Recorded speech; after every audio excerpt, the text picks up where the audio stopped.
My name's Adelle Onyango, and welcome to another episode of Legally Clueless. No, seriously, I have no clue what I'm doing, but I'm pretty sure I'm not the only one.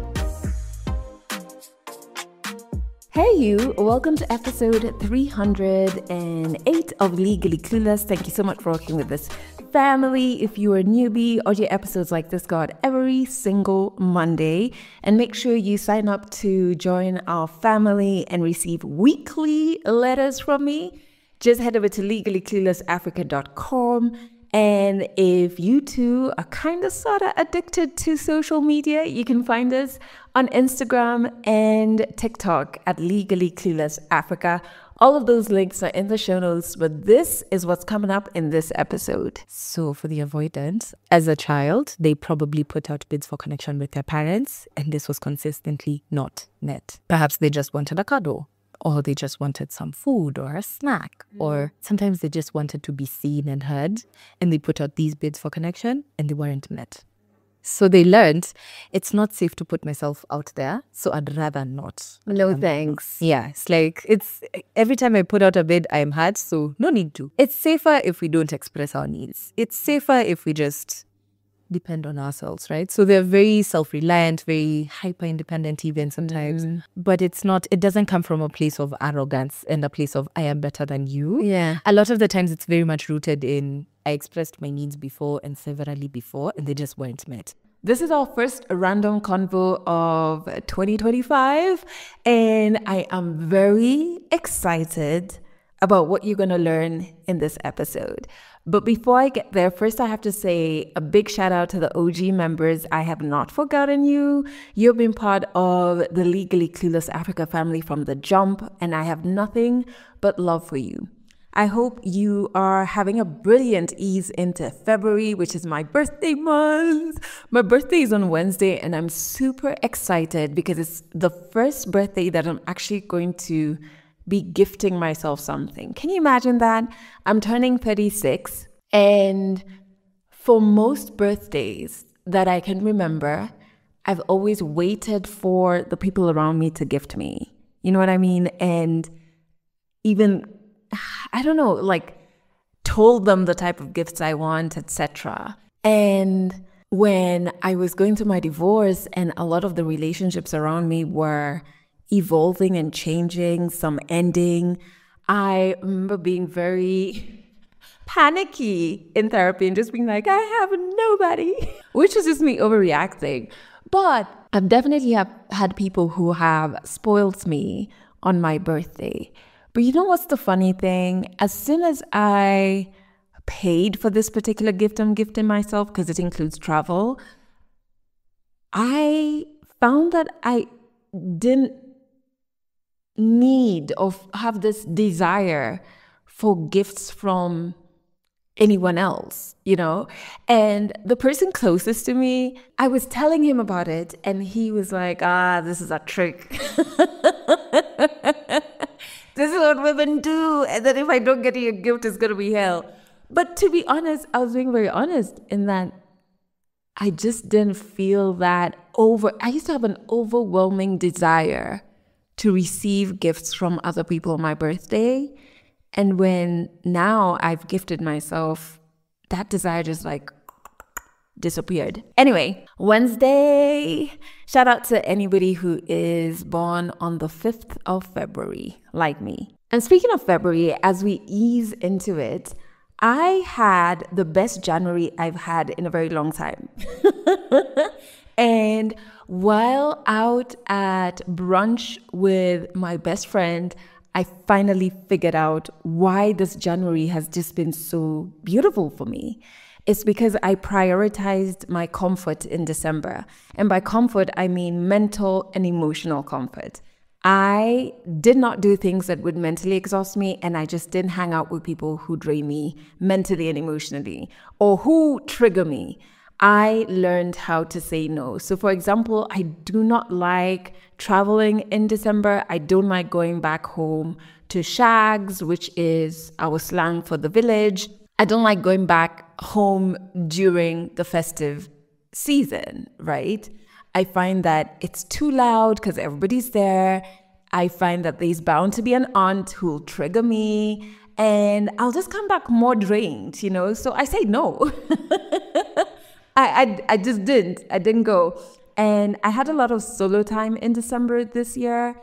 It was also my first sober December, so I was actually resting. I'm currently about 8-9 months sober. And so my January wasn't spent recovering from triggers or recovering from being emotionally and mentally drained. I was cool. I was fully charged. Does this make sense? And so I feel like maybe add that to your plan for this year is just December, stay away from people, places, and things that might trigger you or that might mentally and emotionally drain you. And then let's see if January 2026 is going to be different from you. All right, before we jump into the random convo, as you know, I appreciate the role my therapists have played in who I am today. I found that therapy has always been the only truly safe place for me. I think that is such a powerful thing in my healing journey to have that space. And when I look at myself now, I love this version of me. I'm so mentally stable, so much more confident, so much more driven. I have seen how therapy and working on myself has positively impacted my relationship with self, impacted my friendships, impacted how I arrive in my business, but also how I give and receive love in intimate relationships.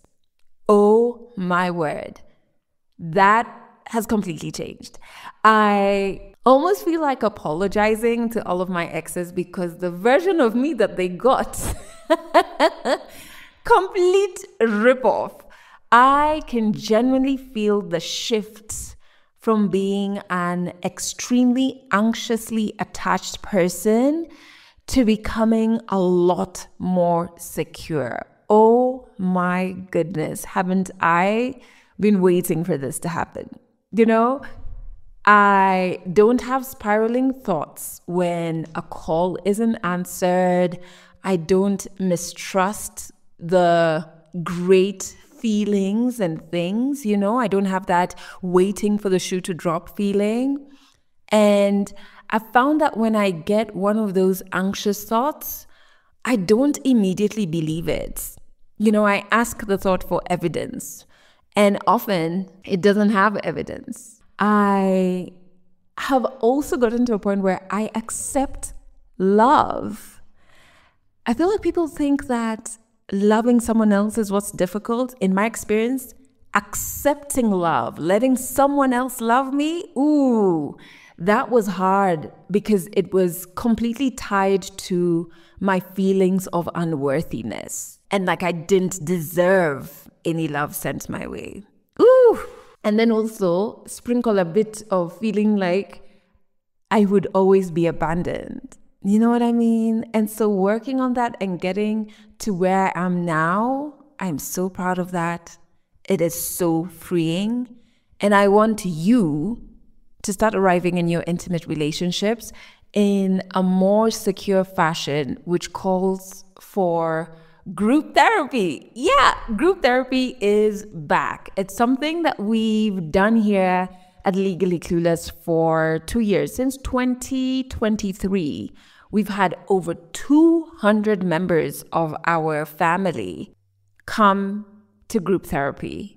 And now I want you to join us. So what have we done? We've teamed up with Shamiri Health, which is an organization making resources like therapy more accessible and more affordable for you and I, as well as connecting us to incredible, professional African therapists. And the reason I stress on the African bit is that many times there's a cultural nuance that really affects our experiences, our healing and solutions. And so that's a key point. So this group therapy is going to be a bit different, but very impactful. So we have 3 sessions, okay? So when you sign up for group therapy, you're signing up for 3 sessions. The first session is on the 1st of March. Second session is on the 5th of April. And the third session is on the 3rd of May. This is one group going through these 3 sessions, right? And you have to attend all 3 sessions. And by the end of it, you will have the tools to arrive in a healthier way in intimate relationships. It's human to be in these relationships, to seek them, to desire them. But how's about we make you a bit healthier when arriving in them so that they last and they're fulfilling? So across these 3 sessions, we're going to be touching on attachment styles, red flags, building boundaries, healing past relationship traumas, which is so much, and so much more. And it's going to be guided by clinical and counseling therapists from Shamiri Health. And so in total, all the 3 sessions will cost 3,000 bob. And you can book your slot right now on Hustle Sasa. The link is in the show notes. And I truly hope you consider taking this journey, because I can't wait to walk right beside you through it and then meet the version of you ready to receive and give love in a healthy way. So book your slot now. Remember, since it's group therapy, we have very limited space, and the link to book your slot is in the show notes. I hope you're enjoying this episode, and I'm so glad that you're part of this family. We're taking a small ad break, but we'll be right back. And now, back to the episode. So to better understand what we'll be unpacking in group therapy, in this episode, I want you to join me as I have a conversation with Minneh. Minneh is a counseling therapist from Shamiri Health who will be part of the team guiding our group therapy. And I hope you're ready to learn a lot in this episode. So we haven't had a random convo in 2025, and I'm super excited that this is going to be our first random convo because of why we're doing it and who we're doing it with. You've probably by now already seen that we have group therapy back. It's upcoming. We did it the whole of last year. And it's back with friends of ours who are doing incredible work when it comes to ensuring you have access to qualified therapists in Africa by Africans, and it's Shamiri Health. A little later in the episode, I'll give you more details on how you can be at our next group therapy session. There's going to be 3 parts, and it's focused on making sure you arrive better in relationships. That person you're in love with, or you're on a break, but you want your next relationship to be healthy. We want to make sure that happens for you. So back to the random convo. Our guest is someone who's going to be one of the therapists leading these group therapy sessions, and her name is Minneh. Welcome to Legally Clueless. Thank you. It's so good to have you on. Thank you so much, Adele. I'm glad to be on. I really love random convos, especially with therapists. Yeah. Is there a reason why? Because you always learn something. Okay. You always learn something to help you be a better version of yourself, or you learn something that helps you stop shaming yourself. There's always something to learn from you guys. Like when you guys are hanging out, just, invite me. So first and foremost, Minneh, I know you work with Shamiri Health, but let's talk about your inspiration into getting into the work that you do and being a therapist. When did that happen and why? Okay. So I think for most of my life, I used to think I'd be a lawyer. Oh, wow. Okay. I used to think I'd be a lawyer. I'm very outspoken. I like advocacy work. But as a teenager, I had a hard time feeling understood. I didn't feel like I had the spaces to be heard. Because a lot of times people are very eager to tell you what to do, but they're not too eager to listen to what's happening to you because you're a teenager. Exactly. There's not much you're going through that's seen as deep or hurtful enough to listen to. So it really motivated me to pick up psychology. Obviously, there was like fate played its part and all, but yeah, it became more meaningful when I connected to the version of myself that felt unheard in my teenagehood. Even when I do the work that I'm doing, I do it for that version of myself. I really want that version of myself to feel heard, feel understood, to feel validated even. Yeah. And just to let you know that you're never too young to start experiencing, disturbances and all. Yeah. And there's no particular demographic or age or time or gender or whatever that deserves to be had less. Yeah. I like that because I think we all are carrying that like inner child who might be wounded, depending on the work that you're doing, might be now at peace and feeling safe. You know what I mean? Yeah. So it's so great to hear you talk about that. Yeah. So we're really excited for our community to be coming for the group therapy sessions. Yeah. And they're going to be in 3 parts and really focused on relationships and how we arrive in relationships. And so we're just going to have a random convo diving into some of the key themes that are going to come up in the group therapy sessions, right? I want to know, in your experience as a therapist, what are, let's say, 3 common difficulties people face in relationships? Misalignment on a lot of things like communication style, attachment styles, our expectations, the way we were raised. There's a lot of disparities that make it harder to pair or to partner up communication style. So for example, there are people who really might want to communicate with their intimate partner maybe like once a week or once in 3 days, and it's just to touch base and be like, hi, I'm well, I hope you are too. Yeah. That's it. Yeah. Then there's this other set of people who we like an everyday update. If we could have a 2 times a day, 3 times a day update, good morning, I woke up well, good afternoon, I hope your day is going well, good evening, I hope your day was well. That would be suffocating by the end of the day. Like, just stop, sir. But the people who are just like, I really appreciate this happening, right? And so, people might enter relationships expecting that I will be communicated to 3 times a day. And then it so happens that this person is communicating once every 3 days or once every week. And it doesn't mean that they love you any less or they're not attracted to you. It just means that is what they're used to. And it might take some time before they align with your communication style. Or you guys reach like a compromise of, okay, at least once a day. Exactly. Just be a text. Just be like, hi, I'm okay. I hope you are too. Because it matters to me to receive them. Okay, yeah. So misalignment on things like communication. I feel like even small things, in my experience, even small things that are really big, like where do you want to live? You know what I mean?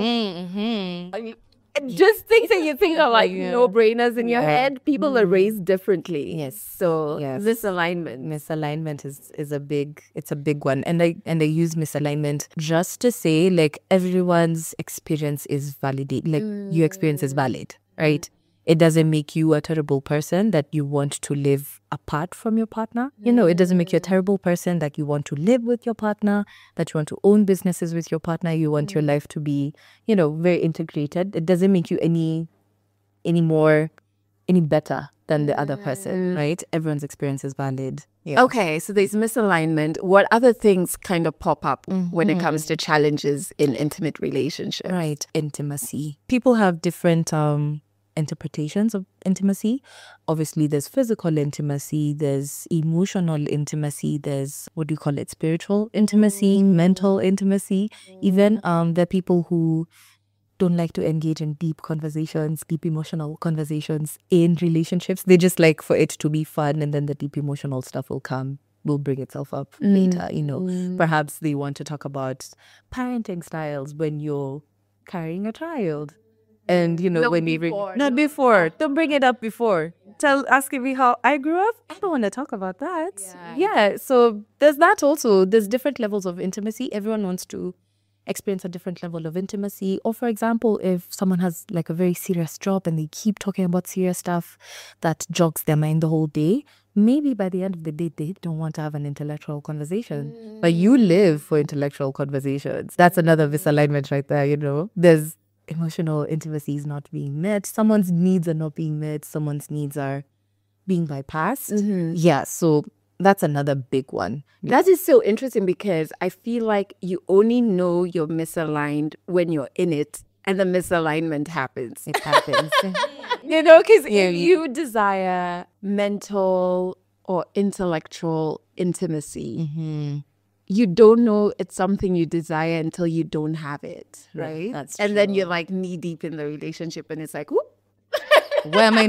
Were we not talking about the elections? Were we not talking about the political, environment here? Where are we reserving this for the, the lovey-dovey stuff? Let's talk about real life stuff, The people who are like that, and then the people who just, I don't want to talk about it. It's all I'm talking about everywhere else. I just want to be silent and cuddly and let's enter this little space of ours that's protected from the rest of the world.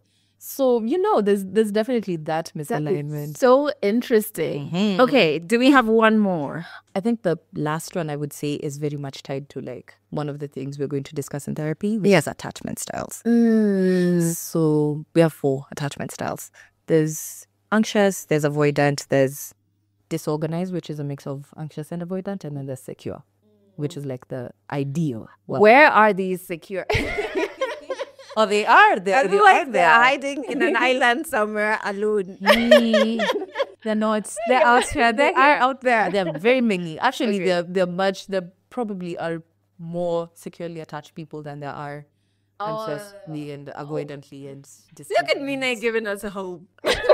There is hope. There is hope. There is hope.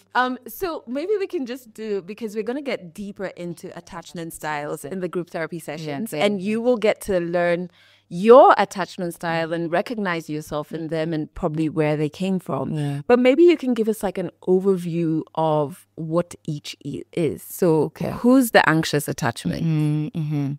So the anxious attachment obviously the theory is rooted in childhood and how your needs were met. So for anxiously attached people, their emotional needs were met, but they were not met all the time. So sometimes they expressed an emotional need and it was met. Sometimes they expressed it and it was not. So every time that it was not, it made them anxious or every time they had an emotional need, they were anxious to find out, is it going to get met or is it not going to get met, right? So there's no consistency so they don't know what to expect. Yeah. Right? Hence the anxiety. Yeah. That's the childhood aspect of it. So now in relationships, if, for example, you put out a bid of connection with your partner, you like text them. Sometimes they text you back. Sometimes they don't. You call them, sometimes they pick up the phone, sometimes they don't. Or, you reach out with like I want to have a deep conversation. Sometimes you have the deep conversation, sometimes you don't, right? Like there's no consistency in how your needs are getting met. It really could bring up your anxiety, hence the anxious attachment. So, but, one thing about attachment styles is they're very dynamic. They could change depending on the kind of relationship you're in right now, the kind of the states, whatever's happening around your life could affect the way you're attached in your relationships at that particular time, right? So if we are in a relationship that is not meeting our needs consistently, we could become anxiously attached, but we could enter another relationship and our attachment style could change, right? Yeah. Okay, like if you then go and meet a securely attached person, then it's like, so you come down, you become more securely attached to this person or to this friend or to your, and as your relationship with your parents changes, as you like grow up, become more independent, get to meet your needs more often, the relationship changes. So obviously now the attachment to your parents could change if they decide to, ride the tide with you, or this depending on how you get to understand the dynamic that is between you at a particular time. So it could change. I hope you're enjoying this episode, and I'm so glad that you're part of this family. We're taking a small ad break, but we'll be right back. And now, back to the episode. That's interesting. Tell me about the group that is, I feel like, shamed all the time. The avoidance. Yeah. And we sympathize with you if you are, you're an avoidant and you're watching or listening. We sympathize with you. Yeah, my heart really goes out to them. Who is the avoidant? So for the avoidant, as a child, they probably put out bids for connection with their parents, and this was consistently not met. Perhaps they just wanted a cuddle, or they just wanted some food or a snack, or just some airplay with their parent or, whatever's going on. Sometimes they just wanted to be seen and heard, and they put out these bids for connection and they weren't met. So they learned it's not safe to put myself out there, so I'd rather not. No thanks. Yeah, it's like every time I put out a bid, I'm hurt, so no need to. It's safer if we don't express our needs. It's safer if we just depend on ourselves, right? So they're very self-reliant, very hyper-independent even sometimes. But it doesn't come from a place of arrogance and a place of I am better than you. Yeah. A lot of the times it's very much rooted in I expressed my needs before and severally before and they just weren't met. And That's so painful. It is. So imagine how it is to keep getting rejected again and again and again. Yeah. And so hard from the rejection that you choose to withdraw from, seeking out Even connection. trying. And wanting connection is something that comes naturally to all humans, right? Yeah. So you said the disorganized is a mix of both anxious and avoidant. Yes. Okay. Yeah. Is it like sometimes? Yeah. So sometimes your partner, you put out a bid for connection, let's say when you're in your anxious era. Yeah. You put out a bid for connection. It's not met. You want to run after your partner and seek out the connection. And then sometimes you put out the bid for connection. It's rejected. You also just like, oh, okay, I guess I'm not going to try again. So it's not consistent. There's sometimes you act anxiously on your anxious attachment. Sometimes you act on your avoidant attachment. Sometimes. So where we're all trying to go is to be secure. Yes. Right? Yes. And it is possible. It is quite for possible. you to maneuver to the side of the spectrum that is secure. And the secure person is one who does what? Is self-assured. Every time they put out a bid for connection, it was met, like in, obviously within rational reason. Because you can't, every time a child wants to cuddle, it's not rationally possible to cuddle when like in the middle of a work day or you're just having like a busy time. It's not rationally possible to do that. But, if all your needs were met within reason, it's very likely that you develop a secure attachment style. It's very likely that you're used to every time I put out a need, it will be met, regardless of who's meeting it. Sometimes you even learn to meet those needs yourself. For example, when you've moved from like an anxious attachment to a securely attached style, or sometimes when you move from avoidant to securely. When we eventually get there to the get home, when we get where I'm going, the journey, the finish line. Yeah, exactly. Yeah, so when you get there, you learn that when I feel a particular way and my partner is not responding that way, I can meet my need this way and this way. And it's not the end of the world. Yeah. Just because my partner doesn't want to text me back right now doesn't mean they don't love me. It just could mean they're busy. Yeah. Or even if they don't love me, I love me. It? Yeah.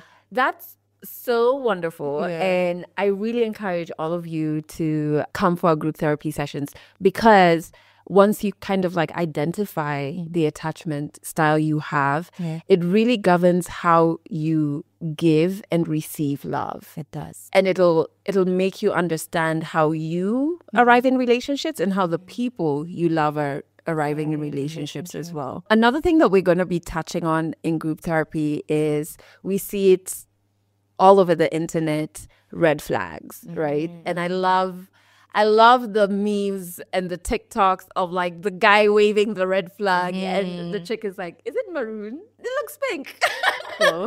Actually, it's green. Let me go, But I always feel like people get shamed for not spotting red flags, and shame is not an effective tool to teach someone anything, right? Yeah. So what are we going to be unpacking when it comes to red flags? Again, very contextual, very contextual. It's a very nuanced conversation, right? Because sometimes we could say, if he doesn't talk to you every week, every day, if he doesn't give you constant updates about his day or doesn't give you the space to talk about your update, we could say that. But realistically, you guys could be like in different time zones and you guys are like super busy. So the only time you have like a bid for connection is when you make time to have a bid for connection.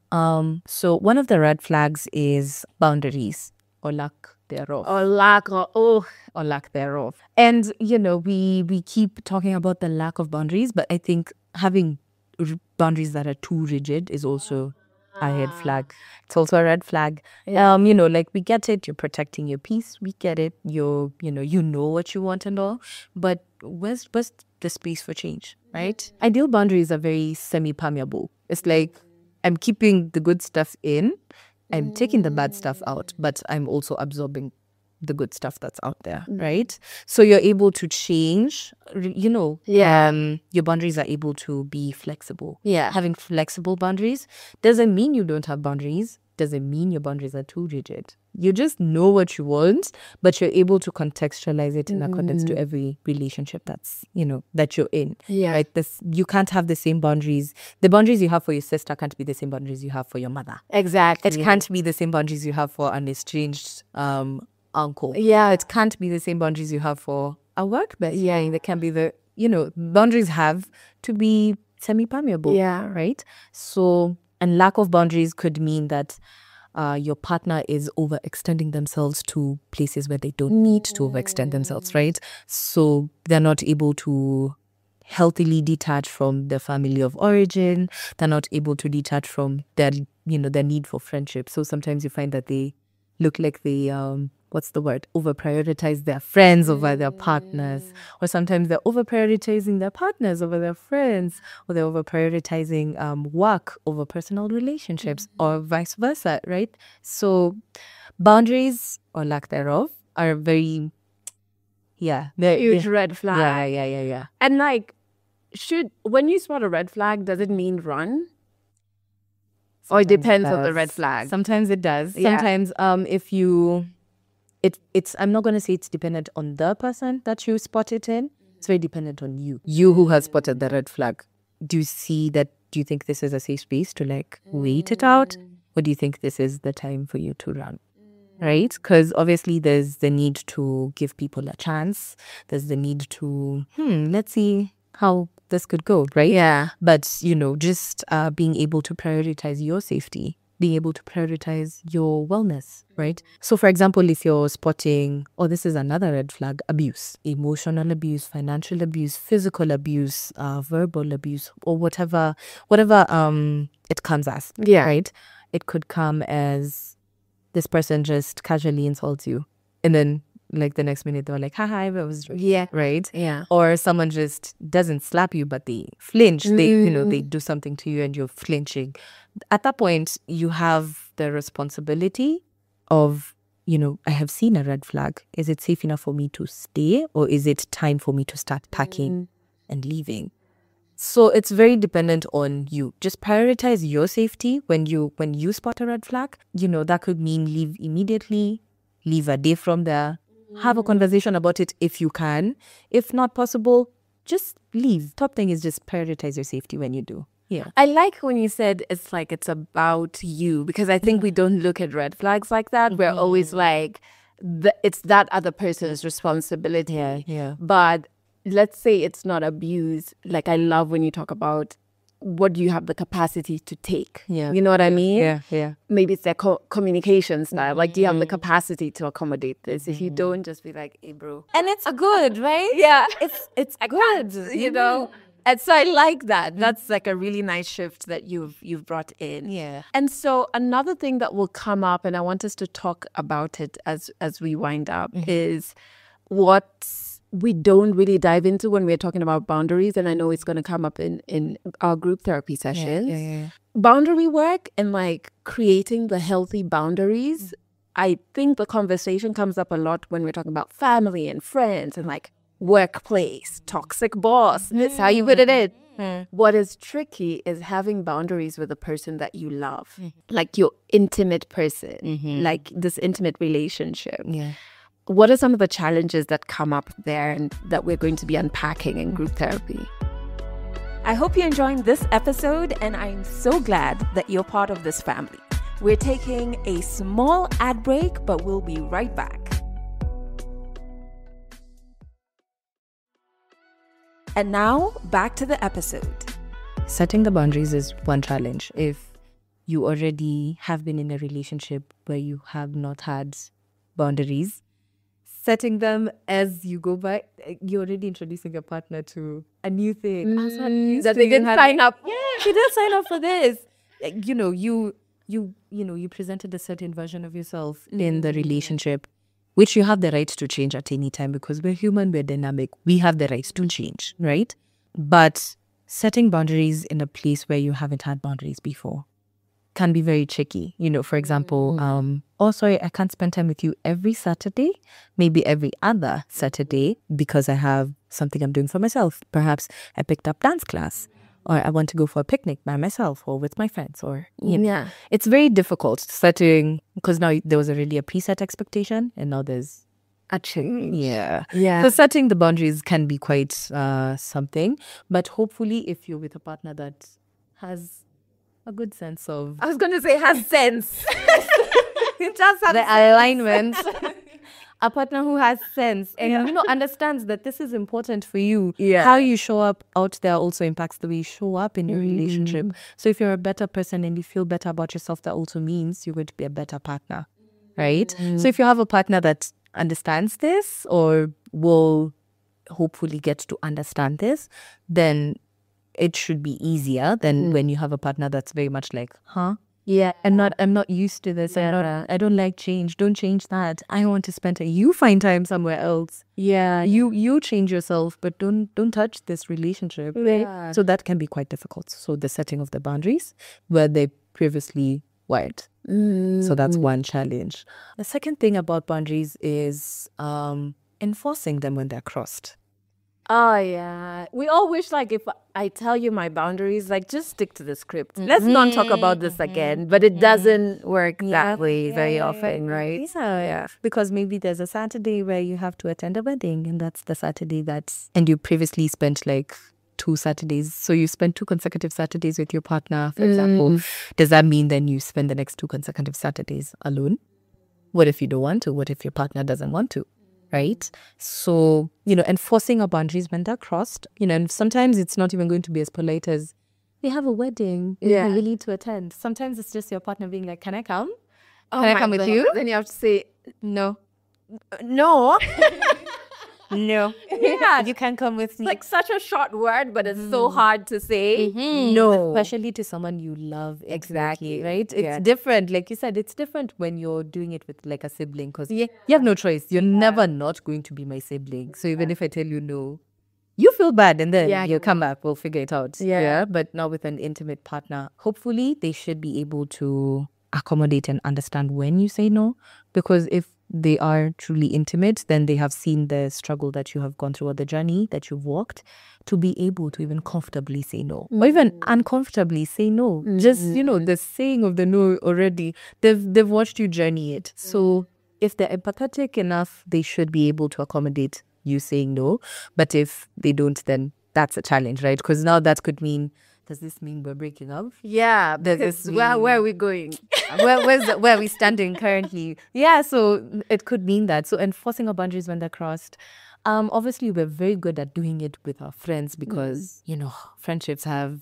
There's more flexibility also because, like, I don't see... You're not so involved in so many aspects of my life and my goals and ambitions and my what I want for my future, Yeah. So you're comfortable doing it with friends. Yeah. Well, even if this changed, yes, okay, I can still move forward. But now this life partner, it's like, what does the no change, right? And so I'm very excited that this is going to be the things that we talk about in group therapy, because like how you communicate the boundary in a relationship, or why is it important to have spaces for you to be alone? Because I think, especially for women, there's like this, how we're socialized is being so giving of ourselves in relationships that it's almost selfish to have solo space for you and to develop the things you want to do, or even if it's not work related or whatever. It's just like, I like spin class, yoga. I just like to chill. Yeah, alone. Like to chill alone. Give me a minute. Exactly. Alone. So in closing, Minneh, what is the one thing you would tell somebody who is scared of coming for group therapy because they've never done therapy before, and they're hearing you talk and they're like, these things can help me? What can you tell them to help them understand what they would gain from coming for this? Yeah. First rule of therapy is everything that is said in therapy stays in therapy. so it doesn't leave the therapy room. So I know a lot of people might fear coming for group therapy because, oh, how am I going to be seen? The people who I go to group therapy with, how will that therapist view me? These people don't know me. So what's this perception that they have of me?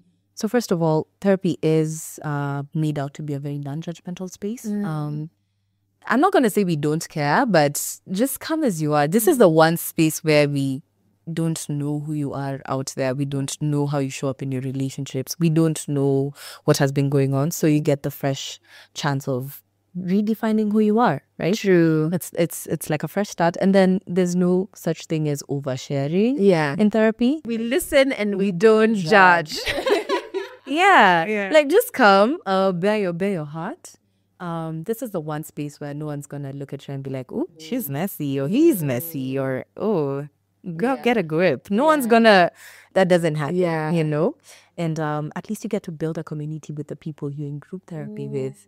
And you get to understand that I'm not alone. And, you know, my struggle might be unique in my life because it's the first time I'm facing my challenge, but there's other people going through the same thing. And I could borrow a leaf or they could borrow a leaf from me. You'll share. And then therapy is not very instructional. It's very much you're the one doing the talking. I'm just very much doing the asking of, oh, what attachment style do you think you have? And then we talk about it, and the next person talks about it at the next person, and then you hear a different perspective and your mind gets opened up, right? Yeah. So it's not really instructional. There's no such thing as I don't know much. Just come as you are. Yeah. I completely agree with you. Never underestimate the power of a safe space. And we don't have many safe spaces in our lives. And this could be that for you, you know. Thank you so much, Minneh, for coming on our podcast today and having me. Being so giving of all of your knowledge. And I can't wait to catch up with you at group therapy. Thank you. Oh my God, so much to unpack. I feel like this is one of those episodes that once you finish, you're going to sit down, internalize, and maybe just like jot a few notes on your phone or in your notebook, because there's so much knowledge and so much more that's going to come up in group therapy. But I feel like the top things that sat with me after I had this conversation with Minneh is first the hope, man, that there's always hope. The hope in not only that there's so many securely attached people, because I feel like in this day and age, with everything that's put out on social media, if you are single and hoping to get into a relationship, you can feel very discouraged because it looks like there are no people to have a healthy relationship with. So there's hope. They are there. But there's also hope that if you are avoidant or anxiously attached, it isn't a static thing. You know, you can heal your way into a more secure attachment, which is what I hope is going to happen for you at the final session of group therapy. That's one. Also, man, that misalignment thing, that causes a lot of friction in relationships. I just kept thinking that this is why we should take our time in relationships, in getting to know each other before moving to whatever the next step looks like for you. Don't rush. Just take your time so that you're not discovering a misalignment that is a deal breaker for you when you're already so far into things. And the last thing is something I said at the beginning of this episode. Man, never underestimate the power of a safe space. I have seen the power of it through group therapy and individual therapy. Just going through a time in my life where I felt so alienated and alone, and literally the safe space that is therapy being the thread that I cling onto to see me through the dark days. Never underestimate the power of a safe space. Just having your corner of the world with people navigating similar challenges, people cheering each other on, learning from each other, and growing and healing. Never underestimate the power of that. So book your slot for group therapy. Your slot means you're committing to the 3 sessions. all three total is 3,000 bob. And then buckle up, because this year is all about growth and healing. And I am just so thankful to Shamiri Health for partnering with us on this. It's limited slots, so the first day you book your slot, the better. A link to do that is in the show notes. And I just want to thank you for being part of this family. I really appreciate you, and I believe that you have everything it takes to heal. That's it for this episode of Legally Clueless. You can share this podcast with your friends. You can keep it for yourself. I'm not judging. Just make sure you're here next week for the next episode.